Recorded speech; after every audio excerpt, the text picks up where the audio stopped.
তুমি তোমার স্ত্রীকে তোমার বাড়ি ছাড়া কোথাও যেতে দিও না। খালার বাড়ি যেতে পাবে না, ফুফুর বাড়ি যেতে পাবে না, মায়ের বাড়ি যেতে পাবে না, নানির বাড়ি যেতে পাবে না। জরুরি প্রয়োজন ছাড়া বাড়ি ত্যাগ করতে পাবে না। বাজারে যাওয়া তো বহু দূরের কথা। বাজারে বাজার করতে যাওয়া, ভ্যানিটি ব্যাগ তো বহু দূরের কথা। তো কাপুরুষের স্ত্রী করে, যার শরীরে রক্ত বলে কোনো জিনিস নাই, সবটুকুই পুজ, তাকে একটুকু খারাপ লাগে।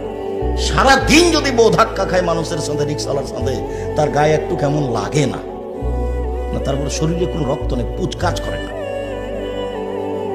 আমরা যদি কোনোদিন রিক্সায় উঠি আর একটু যদি আমাদের বইয়ের শরীরে একটু যদি খালি রিক্সার কোনো একশো রিক্সাওয়ালার লেগে যায়, আরে সারা দিন ধাক্কা খাচ্ছে বাজারে গিয়ে, তার শরীরে একটু 19-20 মনে হয় না, একেবারে কাপুরুষ। বউ মাঠে থাক আর ঘাটে থাক, তার কিছু আসে যায় না।